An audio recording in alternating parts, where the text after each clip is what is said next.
Amen. Vous êtes en forme. Il fait froid? Oui. Ah, c'est bien, c'est honnête. Alors, en tout cas, merci Seigneur pour ce matin, pour le temps de louange et pour les prières aussi. Toutes les prières qui ont été en tout cas dites ce matin vont un peu dans le sens de ce que le Seigneur veut nous apporter ce matin. Seigneur, merci parce que tu veux nous parler encore ce matin. Conduis toutes choses et parle-nous, Seigneur. Construis-nous, Seigneur, pour ta gloire et pour ton royaume. Au nom de Jésus. Amen. Amen. Alors ce matin, je vais apporter la parole de Dieu sur un thème qui dit « Dieu transforme tous celles et ceux qui sont dépositaires de son ou de ses projets. » Je reviens dessus. Dieu transforme celles et ceux qui sont dépositaires de son projet ou de ses projets. Ceux qui portent le projet du Seigneur. Amen. Donc sans plus tarder, on va rentrer dans le vif du sujet. Je vais parler ce matin d'une famille. Donc on a entendu dans la chanson, on a parlé de Jacob. C'est une famille comme les autres familles. Mais il y a une particularité, c'est que Dieu avait fait une alliance avec Abraham. Quand vous lisez dans Genèse, vous allez voir l'alliance de Dieu avec Abraham. Et Dieu avait vraiment dit à Abraham que tes descendants seront vraiment... on ne peut même pas les compter. Ils seront comme les grains de sable, ou comme les étoiles du ciel. Et Dieu, dans sa grâce, sur cette alliance-là, va bénir en tout cas Abraham en lui donnant le fils de l'alliance. Parce avant l'arrivée du fils de l'alliance, il y a eu 2 tentatives au début. Première tentative, c'est que Abraham, voyant qu'il n'avait pas de fils, il avait décidé de faire de Élézer son héritier. Élézer qui était chez lui, qui était dans sa maison, il dit, mais de toute façon, je n'ai pas d'enfant, je vais faire d'Élézer mon enfant, mon héritier. Et Dieu dit, non, c'est pas le plan. Après, ils ont trouvé une combine avec Agar. Sarah a trouvé une combine avec Agar. Elle dit, mais finalement, va avec Agar, et finalement, l'enfant que tu auras avec Agar, je prendrai, ce sera l'enfant d'alliance. Ils ont eu Ismaël, et donc du coup, c'était pas l'enfant d'alliance. Et Dieu a attendu son temps pour pouvoir donner Isaac. Isaac, effectivement, grandit dans la maison de son père, donc à 40 ans, le moment était venu pour que Isaac puisse se marier. Amen. 40 ans, c'était un peu tard quand même. Les gens vivaient longtemps. Donc il n'y avait pas de pression. Jusqu'à 60 ans, on était tranquille, on pouvait se marier encore. Wow, c'était extraordinaire. Bon. Donc à 40 ans, Abraham va dépêcher Élézer pour aller, en tout cas, prendre pour épouse au fils d'Abraham, qui est Isaac, donc Rebecca. Rebecca, épouse magnifique, arrive dans la famille, et il y a eu un problème. C'est que Rebecca, 1 année passée, 2 ans passés, 3 ans passés, 4 ans passés, pas d'enfant. Puis à un moment donné, puisque Rebecca était stérile, donc Isaac va se mettre devant Dieu, il va prier. Parce que Isaac se souvient que Dieu a fait alliance avec son père. Donc il était hors de question quand même que dans cette situation-là, qu'il n'ait pas d'enfant. Et Dieu va exaucer Isaac, et Dieu va donner, en tout cas, Rebecca va tomber enceinte. Rebecca tombe enceinte, et quand Rebecca est enceinte, déjà dans le ventre de Rebecca, il y avait déjà un conflit. Les jumeaux, ils se chevauchaient. Et Rebecca dit, mais attendez, si c'était comme ça, à quoi ça sert d'être enceinte, quoi? Parce que si c'est ça, être enceinte pour que tout le temps les gens se cognent dans mon ventre, c'est pas possible. Et donc il va demander Dieu, il va consulter l'Éternel. Dans Genèse chapitre 25, verset 23, et le Seigneur va rassurer Rebecca. Le Seigneur va répondre à Rebecca. Il va dire, au fait, dans ton ventre, dans ton petit ventre, 2 2 nations sont dans ton ventre. 2 nations. On prend la France et la Belgique. Ça fait 2 nations, hein, vous imaginez un peu. 2 nations sont dans ton ventre. Et il dit, et 2 peuples se sépareront au sortir de tes entrailles. De ces peuples, un de ces peuples sera fort, plus fort que l'autre. Et le plus grand sera assujetti au plus petit. Donc Dieu va révéler le projet, Dieu va révéler en tout cas la vie, le projet qu'il a sur la vie à la fois d'Ésaü et de Jacob. À Rebecca. Rebecca a entendu cela, elle a gardé au fond de son cœur. Le jour de la naissance, au verset 24, arrive. Le premier sortit entièrement roux, comme un manteau de poil, et on lui donna le nom d'Ésaü. Ou encore Ésaü, qui veut dire poilu, velu. Ensuite, sortit son frère, dont la main tenait le talon d'Ésaü, et on lui donna le nom de Jacob, celui qui tient le talon, ou encore celui qui supplante, le supplanteur, Jacob. Quand j'ai lu ça, les gens n'avaient pas trop d'imagination quand même. Aujourd'hui, on prépare la naissance d'un enfant, on choisit déjà le prénom, on choisit le nom, tout est prêt, les lettres, etc. Non, on attend la naissance. Tiens, il est roux, alors tiens, on l'appelle Ésaü parce qu'il est roux, il est poilu. Et qu'on a vu l'autre sortir avec la main sur le talon, on dit, bah, tiens, on l'appelle Jacob parce qu'il tient le talon. Vous imaginez, si le rythme était comme ça aujourd'hui, un enfant qui naît avec un nez un peu important ou tordu, on va dire, tiens, c'est Netto, appelle Netto. On va essayer de donner des noms comme ça, des prénoms. Il n'y avait pas d'imagination. Mais tout ce qui se faisait n'était pas fait au hasard. Parce que la main de Dieu était sur les choses et Dieu conduisait les choses. Genèse chapitre 27, ces 2 garçons ont grandi, sont devenus des hommes. Et ce que la Bible avait dit commençait à se révéler. L'aîné est devenu un excellent chasseur. La Bible dit que c'était un chasseur habile. Donc il faisait la joie de sa famille, il faisait surtout la joie de son père, parce que non seulement il chassait, mais il apportait aussi du gibier à la maison. Donc le papa était heureux. Qui est ce père aujourd'hui qui, après avoir mis son enfant à l'école, et quand l'enfant réussit et que l'enfant commence à apporter, en tout cas, de la nourriture à la maison, parfois simplement c'est de l'argent, hein, c'est des virements d'argent, des transferts, ouais, ça fait du bien dans la poche des parents. Et surtout si les parents sont à la retraite, ça fait toujours du bien. Et Isaac était dans cette configuration. Il mangeait du gibier tout le temps à la maison. Mais Jacob, lui, était un homme plutôt tranquille, était sous les tentes, passait du temps beaucoup avec sa maman. Et donc, c'était un peu le chouchou de sa maman, parce qu'il était toujours là. Tandis que Ésaü, lui, c'était un peu le chouchou du papa, parce qu'il ramenait de la viande à la maison. Au fur et à mesure que l'histoire de cette famille évoluait, quelque chose allait commencer à se passer. Peut-être qu'il y avait des discussions, des échanges avec entre Ésaü et Jacob aurait remarqué, ou peut-être, je ne sais pas si la maman de Jacob avait soufflé à Jacob, peut-être ce qu'il avait entendu, mais on voit Jacob, avec la bénédiction de sa maman Rebecca, qui commence en tout cas à monter des stratégies humaines,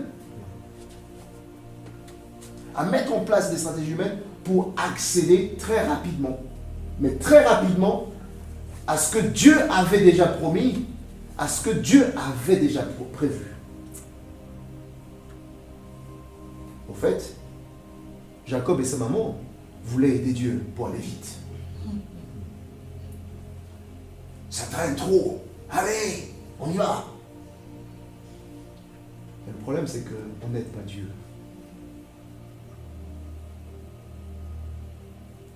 Ce n'est pas parce que Dieu nous associe à son plan, ce n'est pas parce que Dieu nous associe à son projet, ce n'est pas parce que Dieu nous associe aux œuvres qu'il a préparées pour nous, ce n'est pas pour autant que nous devons l'aider en accélérant les choses. Peut-être tu as reçu sur ta vie un appel. Tu as déjà entendu clairement quelqu'un prononcer une parole de la part de Dieu sur toi. Et aujourd'hui, tu vois peut-être pas les choses arriver. Tu as l'impression tu veux accélérer. Parfois, tu veux emprunter des chemins un peu tordus pour y arriver. Mais on n'aide pas Dieu. 2 Samuel chapitre 6, verset 7, c'est l'histoire du transport de l'arche de l'Éternel, l'arche de l'Alliance. Après la victoire militaire de David sur les Philistins, il y a eu aussi la victoire, en tout cas spirituelle. Il fallait transporter l'arche de l'Alliance pour Jérusalem. Et ceux qui amenaient l'arche, qui étaient à côté, en tout cas, de ces chars-là, il y a une personne qui s'appelle Uza. Et lorsque, en tout cas, l'arche de l'Alliance, les animaux, en tout cas, qui tiraient ce char, à un moment donné, ils marchaient, et puis, voilà, on voyait que l'arche commençait à se balancer, et Uza étend sa main pour tenir juste l'arche de l'Alliance pour que ça ne tombe pas. L'intention était bonne. Mais Dieu était en colère. Dieu l'a frappé, et il est mort sur place. Parce qu'il voulait aider Dieu. Et donc la première stratégie que, en tout cas, Jacob et sa maman vont mettre en place, c'est essayer d'arracher le droit d'aînesse. C'est le premier palier. On vise d'abord, on ne va pas tous ensemble. Première stratégie, on vise le droit d'aînesse. C'est là où je me disais tout à l'heure, est-ce que dans les discussions, des échanges entre Jacob et son frère, est-ce que Jacob aurait pu entendre, ou Ésaü aurait pu laisser entendre que le droit d'aînesse, ce n'est pas forcément quelque chose qui l'intéressait? La Bible ne le dit pas. Mais en tout cas, Jacob a commencé par là. Genèse chapitre 25, verset 39. On voit Jacob dans une forme de chantage, en tout cas, et de marchandage opportuniste. Va contraindre son frère Jacob à renoncer ou à lui céder son droit d'aînesse en échange d'un plat de quoi? De lentilles. Le contexte, c'est que Ésaü rentrait de la chasse. Ésaü avait faim. Alors, la Bible ne nous dit pas est-ce qu'il était rentré bredouille ce jour-là. Mais même s'il avait tué les gibiers, ça prend du temps pour cuisiner. Donc il avait faim. Et il rentre. Il voit son frère en train de cuisiner. Il dit, mais ça tombe bien. J'ai faim. J'ai la dalle. Et Jacob dit, mais écoute, je peux te servir à condition que tu me files ton droit d'aînesse. Mais quelle famille! Ah mais quelle famille! C'est pas possible. Je m'imagine dire ça à la maison chez moi, mais là, je pense que mes parents... C'était pas un étranger, hein. C'était son frère. Il dit, non, écoute, moi je suis d'accord. Voilà le deal. Ça veut dire, écoute, Jacob, en gros, tu me saoules, ça fait longtemps que tu me saoules avec cette histoire de droit d'aînesse là. Là, j'ai faim. Donne-moi à manger, on n'en parle plus. Il dit, mais t'es sûr? Ben jure. Il l'a juré. On lui a donné, il a mangé. Vous allez me dire, mais oui, mais le droit d'aînesse, c'est quoi, etc. Mais c'est très, très, très important parce que le droit d'aînesse ouvre le droit à une double portion de l'héritage. C'est-à-dire que lorsque les parents ne sont plus là et qu'on veut distribuer l'héritage, celui qui a le droit d'aînesse, il a une double portion. Imaginez, il y avait 400 000 € sur le compte d'Isaac. Et quand on voulait donner aux enfants, celui qui était qui avait le droit d'aînesse avait la double portion. Donc on commençait, on disait 100 000, 100 000, ok. Il reste combien? 100 000, 100 000. Donc du coup, dans les 100 000, 100 000, l'autre, c'est sûr que le plus aîné allait avoir plus que 200 000 €. La première des choses. Deuxième des choses, c'est qu'il avait aussi le titre légitime de chef de famille. Quand le papa n'est plus là, c'est lui qui devient officiellement le chef de famille. Troisième aspect, c'est que c'est quelqu'un qui était d'office le sacrificateur de la famille. On peut lire dans Exode chapitre 4, verset 22. Donc, ce n'était pas simplement un titre comme ça, tu es né avant moi, non, c'était très important. Ésaü l'a scellé. Est-ce que parce qu'Ésaü avait tellement faim, Ésaü va mépriser ce droit de naissance? À partir de ce acte-là, Ésaü fut désormais connu comme un irréligieux, c'est-à-dire un profane. Et c'est exactement comme ça que le texte de l'Hébreu, au chapitre 12, verset 16, le décrit. Profane, irréligieux. Je fais un petit zoom pour dire, beaucoup de chrétiens abandonnent parfois ou méprisent parfois leur position pour des choses parfois futiles. Parce qu'il y a une pression qui arrive dans la société. Il y a une pression au niveau de la famille. Il y a une pression financière. Il y a une pression autour de nous. Et du coup, on cède. On cède.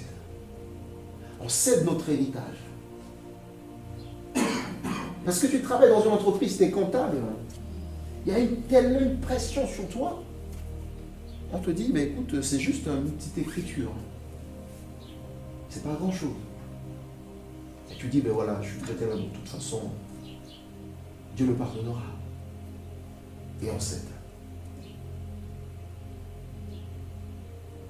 Parce que parfois on voit notre compte en banque qui commence à nous effrayer sérieusement, on est tenté de commencer à faire des choses, quitte à froisser notre identité de chrétien.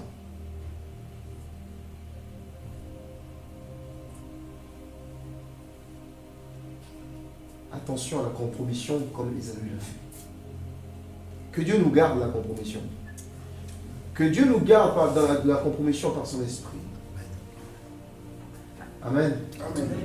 La deuxième stratégie qu'ils ont mis en place, c'est une fois que les droits d'aînés étaient engrangés, ça y est, Jacob devenait officiellement le chef spirituel de la famille, officiellement celui qui va avoir la double portion. Deuxième stratégie, le dernier palier en tout cas, c'est la mise en place des manœuvres pour obtenir la bénédiction. Parce que Isaac était en train de tirer vers la fin. La Bible dit qu'il avait déjà des yeux troubles, il ne voyait pas trop bien. Et Rebecca dit c'est le moment. Donc ils ont mis en place, concocté une stratégie, je vous passe les détails. Isaac va dire à son fils, Ésaü dit, écoute, tu es un chasseur, va chasser, tu m'amènes, tu cuisines, je mange et je te bénis. Et quand Rebecca a entendu ça, il dit, mais ça tombe bien. Il a pris son fils avec lui, Jacob. Ésaü, c'est son fils aussi, hein.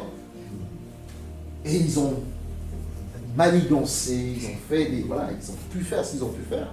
Tuer un petit chevreau, cuisiner à la hâte, etc. Et comme Ésaü était poilu, bien connu poilu, et donc Isaac ne voit pas, Isaac va vouloir le toucher. Donc ils ont tout réfléchi, ils ont mis une peau de bête, etc. Avec l'odeur d'Ésaü, etc. Donc quand ils sont arrivés, bon, Isaac, vous savez, il a mangé, c'était très bon. Mais Isaac doutait quand même de quelque chose. La voix n'était pas la voix d'Ésaü. Il dit, mais je sens que... Non, mais pas pour les touches et tout ça. Et puis hop, il bénit. Il bénit. Alors que sous la peau de ce chevreau-là, il y avait un faux qui recevait la bénédiction de Dieu.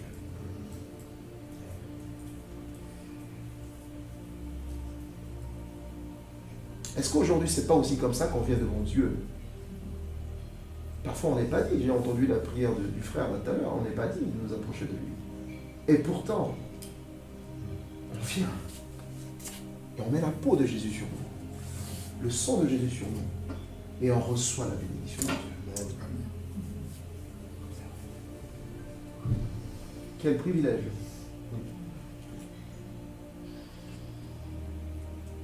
C'est une histoire qui bouleverse. On dit c'est pas normal, c'est pas juste, c'est injuste ce qu'ils ont fait. Mais quand on regarde à nous, on se dit mais à chaque fois que je vais prier Dieu, est-ce que je suis vraiment digne? J'ai peut-être passé mon temps juste après de calomnier quelqu'un. J'ai juste passé une semaine à haïr quelqu'un, à me détourner de quelqu'un. Et pourtant, je viens, comme on a prié ce matin, que Dieu nous bénisse, on vient devant Dieu. Et qui est sur nous? La peau, Christ, le sang de Jésus. Et on reçoit la bénédiction de Dieu. Soyons humbles lorsque nous approchons du Seigneur. Amen. Amen. Et donc là, on voit que Ésaü rentre du champ. C'était déjà trop tard. Les carottes étaient cuites. Mais il n'a pas. Il a essayé. Il a tout négocié avec son père. Mais est-ce qu'il ne reste pas une petite bénédiction pour moi? Est-ce que vraiment? Il a tout essayé. Et le père lui a dit, mais je suis désolé, fiston. C'est trop tard même. Jacob a réussi à supplanter son frère 2 fois. Le droit d'aînesse et la bénédiction. Il avait tout ce qu'il voulait. Ils ont bâti une stratégie humaine, mais cette stratégie n'est pas restée sans conséquence, parce qu'ils voulaient aider Dieu. Déjà, la première conséquence, c'est que Jacob ne va pas assister au funérailles de son papa. Parce que tout de suite, il fallait qu'il parte. Ésaü était furieux. Ésaü dit, mais écoutez, de toute façon, lorsque notre papa va mourir, et lorsqu'il va être enterré, mais Jacob, je le tue. C'est arrêté, je le tuerai. Il n'y a pas de problème. Et Rebecca, les gens sont venus rapporter à Rebecca. Rebecca dit, ah, si c'est comme ça, fuis. Va en exil. Contraint de partir en exil. Rebecca aussi contrainte de se séparer de son fils bien-aimé.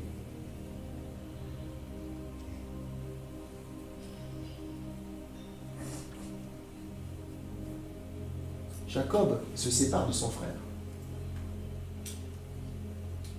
Il va devoir affronter la vie tout seul. Tout seul. Tout seul. Et tout seul. Lorsque Dieu nous donne une vision, lorsque Dieu nous donne une parole, attendons-nous à Dieu. Attendons le temps de Dieu. Parce que Dieu annonce une parole, entre le temps où Dieu a annoncé la parole et le temps où la chose va se réaliser, il y a un temps de préparation. Dieu nous prépare, Dieu ne nous brutalise pas. Et parfois, si on ne fait pas attention, on va faire comme Jacob et sa maman. On accélère les choses, et puis les conséquences sont devant nos yeux. Enfants de Dieu que nous sommes, restons attachés au Seigneur et attendons-nous à lui, à son tempo, à son temps. Amen. Pour tout, en tout, partout. Amen. Amen. Mais là, on voit quelque chose qui est extraordinaire. La bonté de Dieu. La bonté de Dieu. Ce matin, j'ai entendu la prière aussi. Dans la prière, on a parlé de la bonté de Dieu, de la miséricorde de Dieu. Vous savez, la corde qui vient nous sortir de notre misère. Malgré cette tragédie familiale, malgré tout ce qui s'est produit, malgré cette séparation douloureuse, il n'y avait pas de téléphone à l'époque. Jacob ne pouvait pas appeler sa maman, passer des coups de fil, envoyer des messages WhatsApp à sa maman, envoyer des images. C'était pas possible. Donc quand tu partais comme ça, c'est comme si l'enfant était mort. La séparation était réelle. Mais Dieu, dans sa grâce, dans sa bonté, Dieu ne va pas abandonner son projet. Le projet qu'il a déposé sur la vie de Jacob. Cela a certainement peut-être pris beaucoup de temps avant que cela se réalise. Peut-être. Mais le projet de Dieu sur la vie de Jacob était toujours d'actualité. Lorsque le Seigneur parle, il tient parole. La Bible dit que le Seigneur l'Éternel veille sur sa parole pour l'accomplir. Comme il ne peut pas mentir, parce que ce n'est pas un homme, il ne peut pas se reporter parce que ce n'est pas un fils d'homme, donc, ce qu'il a dit, il le fait. Et quelle que soit la longueur du temps, quelle que soit la durée du temps, dans sa fuite et pendant son exil de Jacob, Dieu n'a pas manqué de manifester sa bonté et sa miséricorde envers lui. La première chose que Dieu va faire, Dieu va se révéler à lui. Genèse chapitre 28, versets 10 à 16.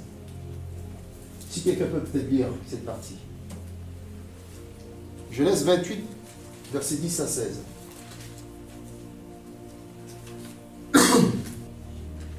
Je lis la parole de Dieu. Jacob partit de Beersheba et s'en alla à Charan.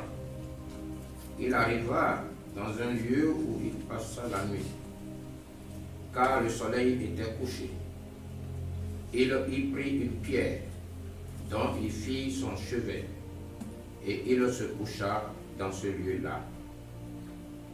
Il eut un songe, et voici, une échelle était appuyée sur la terre, et son sommet touchait au ciel. Et voici, les anges de Dieu montaient et descendaient par cette échelle. Verset 13. Et voici, l'Éternel se tenait au-dessus d'elle, et il dit, je suis l'Éternel, le Dieu d'Abraham, ton père, et le Dieu d'Isaac. La terre sur laquelle tu es couché, je la donnerai à toi et à ta postérité. Verset 14. Ta postérité sera comme la poussière de la terre. Tu t'étendras à l'Occident et à l'Orient, au septentrion et au midi. À toutes les familles de la terre seront bénies, en toi et en ta postérité. Verset 15. Voici, je suis avec toi, je te garderai partout où tu iras, et je te ramènerai dans ce pays, car je ne t'abandonnerai point. Que je n'ai pas exécuté ce que je t'ai dit. Verset 16. Jacob s'éveilla de son sommeil et il dit, certainement, l'Éternel est en ce lieu. Et moi, je ne le savais pas. Amen. Amen. Amen.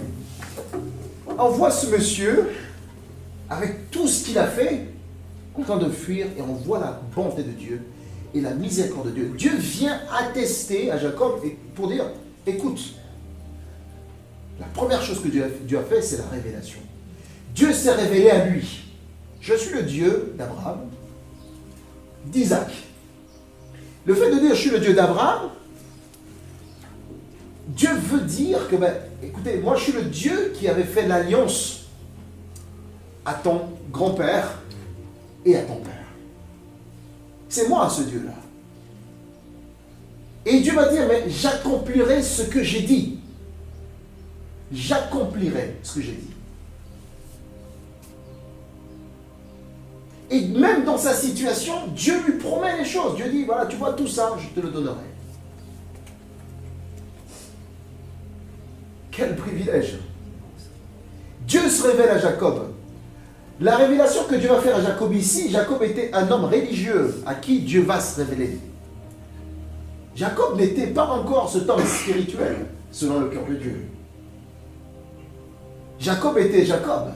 Il était encore trompeur, il était supplanteur, il a fui son frère, il était lâche.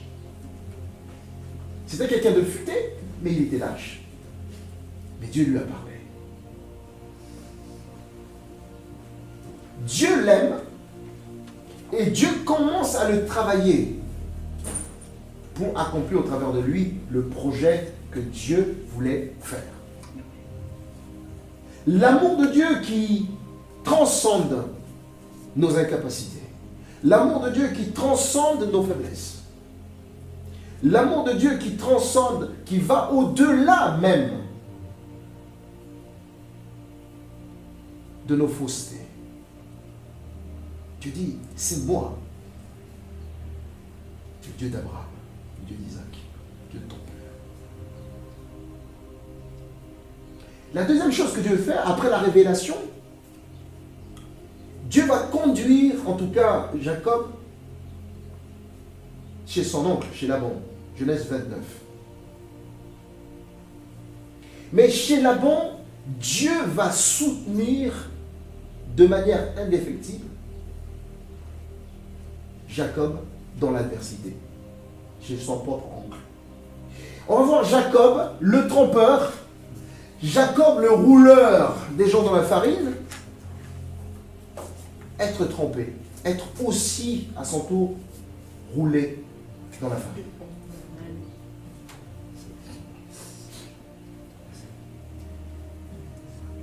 Laban l'a roulé plusieurs fois dans la farine. Plusieurs fois. Déjà par rapport à son histoire de mariage.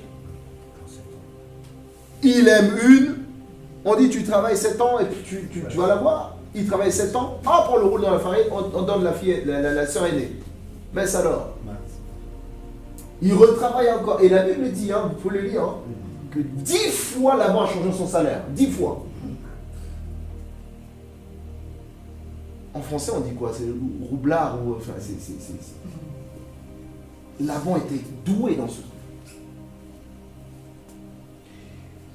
Et même les conséquences de ce que Jacob avait fait, parce qu'il a roulé son frère dans la farine, il se fait rouler dans la farine.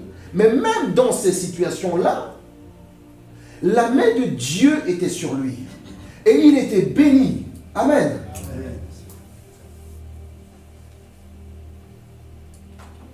Dieu a béni Jacob face aux injustices de son oncle, Laban, qui est son beau-père aussi. Le verset 43, par exemple, du Genèse 29, du chapitre 30, pardon, dit que Jacob est devenu un homme très riche. Il eut du menu bétail en abondance, des servantes et des serviteurs, des chameaux et des ânes. Genèse chapitre 30, verset 43.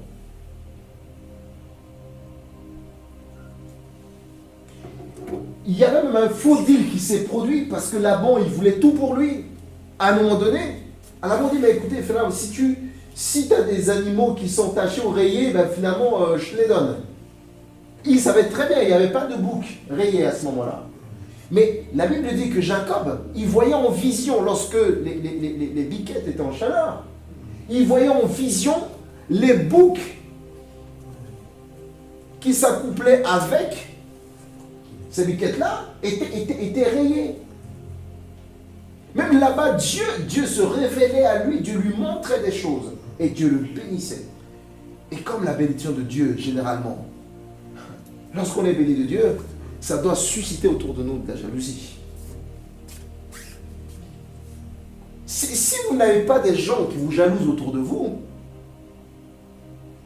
posez-vous des questions.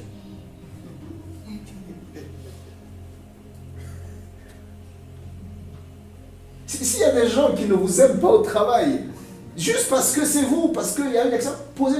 Au contraire, si ça ne vous arrive pas, posez-vous des questions. Quand les gens sont jaloux de vous, c'est bon signe. C'est bon signe. Remerciez Dieu. Priez Dieu pour eux.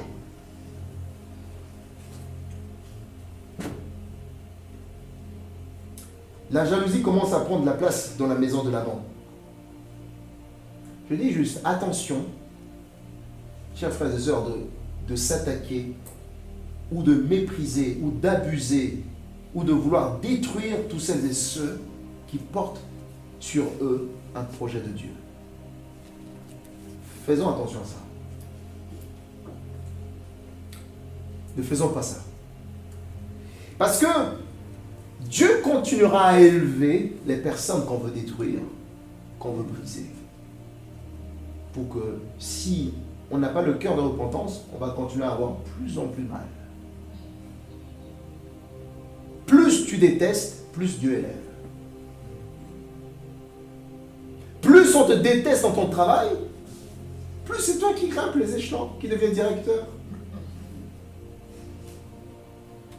Après tu deviens le grand directeur. Ce verset vient beaucoup quand l'Éternel dit « Je ferai tes ennemis ton marchepied ». Moi, je l'ai déjà expliqué ici un jour. Ce verset-là, les chrétiens, ils sont « Ouais, mais mes ennemis marchepied, je les écrase ». Non. Si tu les écrases, tu ne seras pas au sommet. Le marchepied, c'est l'escalier. Les marchepieds, c'est l'escalier. Donc si tu comprends ça comme ça, mais tu passeras ton temps à prier pour tes ennemis, à les bénir. Moi, je vois des chrétiens, ouais, je les écrase. Non, ils ne les écrasent pas. Je ferai tes ennemis marchepieds. L'escalier. L'escalier qui te permet, au fait, d'arriver au sommeil avec le Seigneur. Et donc, si on a compris ça, le verset que Jésus nous dit, priez pour ceux qui vous persécutent, prend tout son sens.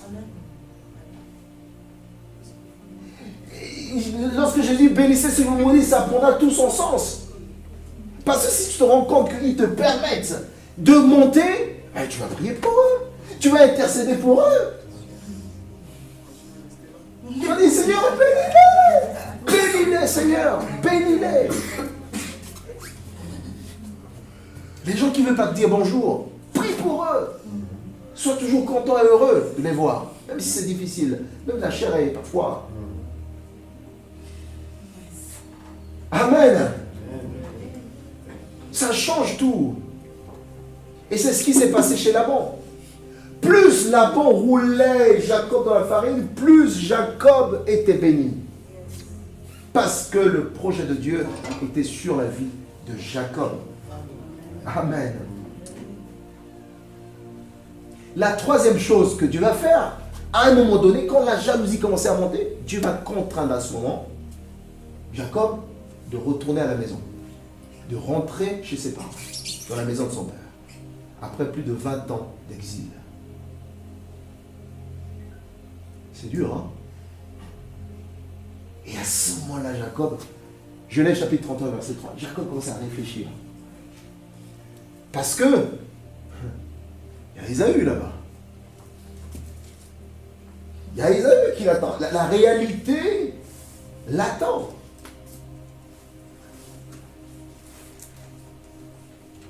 Mais Dieu va faire quelque chose d'extraordinaire. Il va interdire à Laban, parce que Jacob a pris sa femme, tout ce qu'il avait gagné là-bas, etc. Il partait. Il n'a pas averti Laban. Parce que les beaux-frères de Jacob commençaient à être jaloux de lui. Laban aussi avait envie même de faire du mal à Jacob.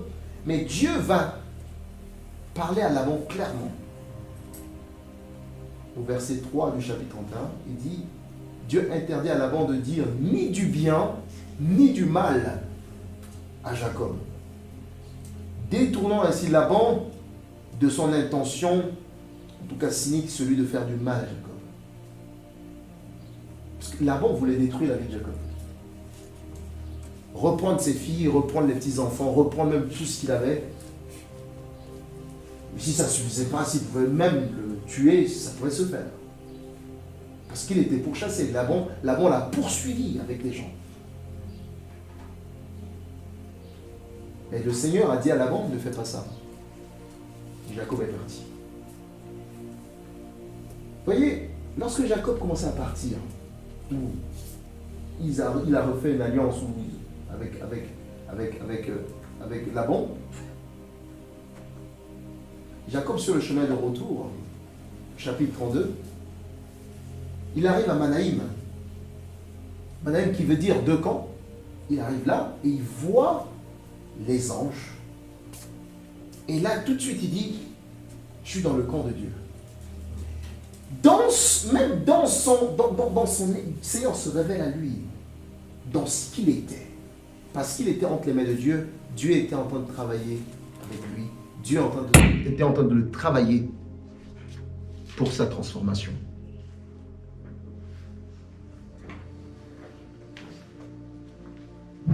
Mais une fois que Jacob est en route, Jacob commençait à réfléchir, à remettre la stratégie, parce que c'est un stratège dans l'âme. Jacob commençait à se dire, au fait, c'est vrai tout ça, j'ai tout gagné, etc. Mais Ésaü est là-bas. Donc si je vais arriver, c'est sûr que Ésaü ne va pas me laisser en paix. Ésaü, il avait dit qu'il allait me tuer, donc il va le faire. Donc Jacob commence à mettre en place une stratégie humaine. Jacob commence à mettre en place une stratégie humaine. Il commence à diviser les gens en petits groupes, etc. Il envoie des émissaires à Ésaü pour dire, allez dire à mon frère que j'arrive, etc. avec des présents, la corruption. pour l'amadouer, comme ça sa colère peut baisser, etc. Et lui-même, il se met derrière et dit, mais allez devant, moi je mettrai au fond comme ça. Si jamais Ésaü veut vraiment commencer à tuer, il va d'abord tuer tout le monde là-bas. En arrivant chez moi, j'aurai peut-être le temps de fuir. Et les émissaires sont allés. Ils sont rentrés, ils ont dit à Jacob, écoute, ton frère est en train d'arriver avec 400 personnes. 400 personnes. 400 hommes. Pas simplement des personnes, il y avait des hommes à l'époque, des vrais hommes. Jacob a encore plus peur.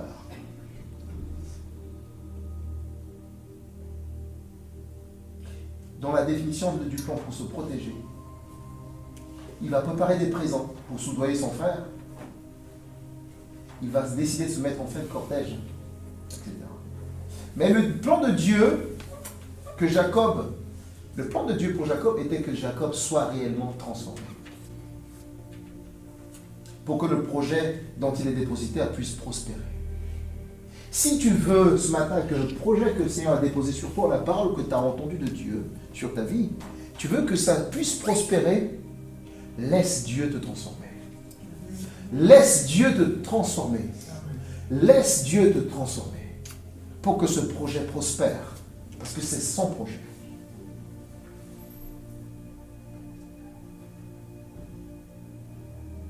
Et c'est à Jabbok que cette transformation a eu lieu. Jabbok, qui veut dire, qui est un taureau, qui veut dire celui qui se vide et qui coule. Amen. Celui qui se vide et qui coule. Nous sommes tous des vases, n'est-ce pas, entre les mains de Dieu. Or, parfois, on laisse l'eau rester, stagner dans notre vase. Dieu nous a conçus pour couler. Parce que plus nous sommes vides, le Seigneur peut nous remplir. Dieu ne peut pas remplir des vases qui sont déjà suffisants. Dieu ne peut pas venir, comme Jésus a dit, quelqu'un a dit dans la presse ce matin, Jésus a dit, je suis venu pour ceux qui sont malades. Il disait aux pharisiens, c'est pour ceux qui ne se sentent pas bien que je suis venu, pas pour les suffisants. Le Seigneur te dit ce matin, tu as été créé pour couler et non pour stagner. Le vase que tu es doit se vider pour que le Seigneur puisse continuer à te remplir. Le problème, c'est que dans le vase que nous sommes, tu es où je suis, il y a tellement de choses aujourd'hui qui prennent la place et qui polluent l'eau, qui infectent l'eau qui est dans le vase. Et cette eau la tue. Parce que cette eau n'est pas renouvelée. La question, c'est que pourquoi est-ce que tu ne veux pas couler? Qu'est-ce qui t'empêche de couler pour laisser le Seigneur te remplir? Tu te crois déjà suffisant? Et le Seigneur dit, Jabbok, celui qui se vide et celui qui coule. Coule pour que tu sois une bénédiction pour les autres. Il y a des gens qui sont sur des terrains arides, à qui l'eau n'arrive pas. Et le Seigneur veut utiliser vase pour les bénir. Sauf que quand tu as reçu l'eau de Dieu, tu dis, c'est bon, je ne coule pas, c'est bon. J'ai ce qu'il faut. Et le problème en faisant ça, tu te tues toi-même, spirituellement. Amen. Vous savez, il y a des moments que Dieu veut nous mettre sur son établi afin de nous travailler. Comme un menuisier ou un sculpteur. Alors la question c'est que, est-ce que ces moments-là, on les aime ou souvent on les évite? Moi le premier, je pense que ces moments, j'aime pas. Parce que c'est dur. On te rabote, on t'émande. Et la Bible dit que si tu es émandé, tu porteras plus davantage de fruits. Ce sont des moments de solitude, de tête à tête avec lui. Des moments de solitude, de tête à tête du menuisier avec son bois, son morceau de bois, ou le sculpteur avec son morceau de bois. As-tu connu des moments de solitude où tout le monde t'a abandonné, seul, même de l'avenir, ton avenir semblait être très hypothétique et incertain. Parce que Ésaü était en route en train d'arriver. Tu t'agites, tu poses des questions, tu dis mais dans quelle sauce je vais te manger? Mais le Seigneur dit, reste en mon établi. Je vais te travailler encore. Je vais encore te donner la foi. Je vais t'émonder encore pour que tu produises des bons fruits prochainement. À Jacob, Dieu va faire deux choses. Dieu, Paul l'a dit tout à l'heure dans la louange, dans la prière. La première des choses, Dieu va dire à Jacob, quel est ton nom? Par cette question, Dieu renvoie Jacob à son identité réelle. Et là, Jacob sait qu'il est Jacob. Celui qui tient le talent, celui qui est rusé, le trompeur, le futé, le stratège, sadique. Jacob dit, oui, c'est moi Jacob. Et là, Dieu dit, à partir de maintenant, tu ne seras plus celui qui passe son temps à tenir le talent des autres, mais tu seras Israël.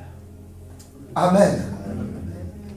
Dieu va changer complètement le statut, l'identité de Jacob. Tu as peut-être grandi dans une famille où on t'a dit tous les ans que tu ne vaux rien, tu ne sers à rien. Et tu as grandi avec ça.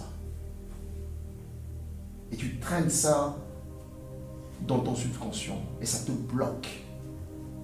Ce matin, Dieu veut dire, tu n'es plus la personne que tout le monde pense que tu es, mais tu es celui que je veux que tu sois parce que tu es dépositaire de mon projet. Amen. Amen.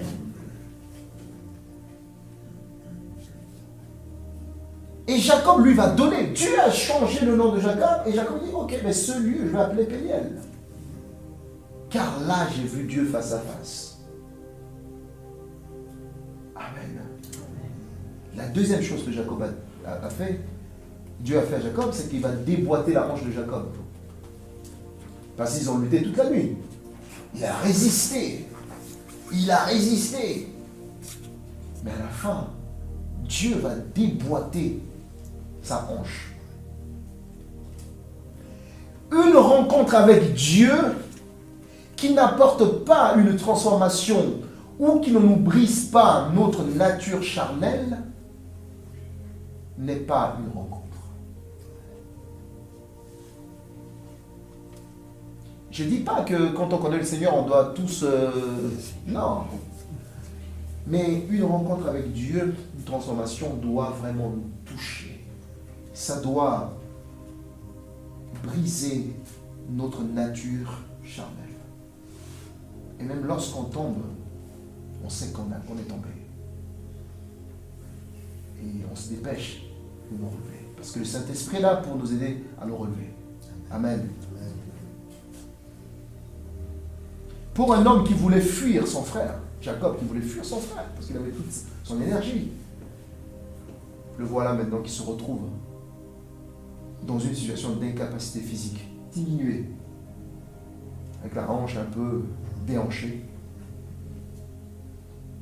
Il est donc obligé de se confier et de compter sur Dieu. Lui qui savait compter sur sa force, c'est fini. Il ne peut plus. Mais Dieu l'a travaillé, mais Dieu s'est occupé de lui. Et vous allez vous rendre compte que cette apparente faiblesse de la vie de Jacob va se révéler en force. Juste dans le chapitre 33, au verset 1, Jacob, qui dans sa stratégie voulait se mettre à la fin de cortège, il va dire, Jacob lève les yeux et regarda, et voici Ésaü son frère arriva avec 400 hommes. Il repartit les enfants entre Léa et Rachel et les deux servantes. Verset 3. Lui-même passa devant eux. Waouh! Amen. Jacob qui voulait se cacher derrière, il dit non, c'est bon. De toute façon, avec ça, poussez-vous, il se met debout. Voilà ce que la transformation de Dieu apporte. Jacob abandonne sa stratégie humaine et épouse la volonté de Dieu. Je rappelle que sa stratégie était de rester derrière. Il passe devant, compte sur Dieu et assume son passé. Il dit, si Ésaü me tuait, qu'il me tue. Je l'avais fait. Seigneur, c'est toi qui m'as demandé de revenir. Je te fais confiance. Je m'abandonne entre tes mains et j'assume ce passé. Je sais que tu m'as changé mon nom. Je sais que tu m'as transformé. Mais s'il fallait que je parte maintenant, je n'ai pas peur. J'y vais maintenant. Voilà un homme transformé. Voilà un homme transformé. Que c'est en face de nous une église des hommes et des femmes transformés. Pour sa gloire. Il se confie à Dieu maintenant, qui lui a obligé de rentrer. Je termine ce message en disant, Ésaü qui, 20 ans, rempli de haine, devait massacrer son frère Jacob. Mais au verset 4, Ésaü va courir à la rencontre de son frère. Il l'embrassa et se jeta à son cou et le baisa. Et ils pleurèrent tous ensemble. Quelle grâce! Jabbok, Dieu de solitude, mais de capitulation. De capitulation, mais aussi de bénédiction. Lieu de séparation de la religiosité à la spiritualité. Jacob, qui était le chef religieux de sa famille parce qu'il avait pris le droit d'aînesse, est devenu réellement un homme spirituel, selon le cœur de Dieu. Jabbok est un lieu de ciel ouvert. Genèse 32, verset 30, Jacob disait, j'ai vu Dieu face à face. Jabbok, c'est la fin des idoles et le début d'une plénitude de vie en Dieu. Jabbok, un véritable temps de retour à l'intégrité. Jacob devient un homme intègre. Genèse chapitre 48, verset 8 à 22, et spirituel. Jacob arrête à ce moment des coups tordus, des coups bas. Et Jacob va apprendre à obéir à Dieu. 3 choses s'est passées dans la vie de Jacob. En fuyant, il y avait Bethel, où il avait vu Dieu au-dessus de l'échelle. Dieu s'est révélé à lui. La révélation, lorsque Dieu se révèle à nous, c'est très très bien. C'est excellent.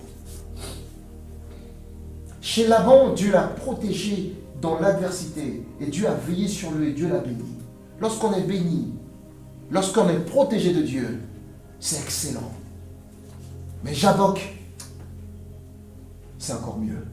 Parce que c'est là où Dieu nous transforme.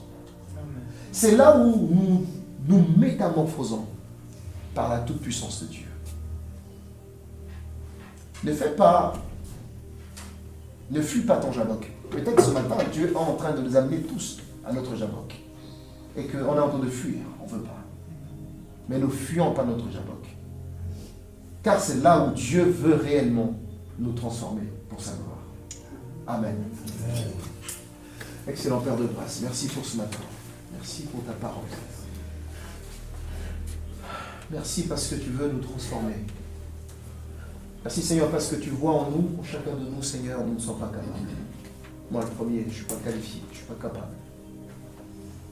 Je ne suis pas digne de m'approcher de toi. Je ne suis pas digne d'être envoyé par toi. Je ne suis pas digne, Seigneur, d'apporter ta parole. Et pourtant, Seigneur, tu passes du temps avec moi pour me travailler, pour me transformer, Seigneur, à ton image. Pour que je sois, Seigneur, celui que ton cœur veut que je sois. Alors, Père, je prie pour que je ne puisse pas, moi, déjà, fuir le Jabbok, Seigneur, qui est ce lieu de transformation pour moi. Je fais cette prière, Seigneur, pour mon frère, pour ma soeur qui est ici ce matin. Seigneur, que cette parole imprime dans nos cœurs, Père. Je prie vraiment que tu révèles à chacun, selon ce que tu veux communiquer à chacun, Seigneur, ce matin, la parole qu'il faut, Seigneur, pour accompagner chaque personne dans sa voie de transformation. Nous avions reçu une parole ici un jour, Seigneur, que ces lieux ici seront des lieux de transformation. Alors Père, nous prions que ces lieux deviennent Jabbok, pour que tous celles et ceux qui viennent, Seigneur, ici, soient aussi transformés pour ta gloire. Nous te bénissons, Seigneur, nous te glorifions pour ta bonté et ta fidélité. Au nom de Jésus. Amen. Amen.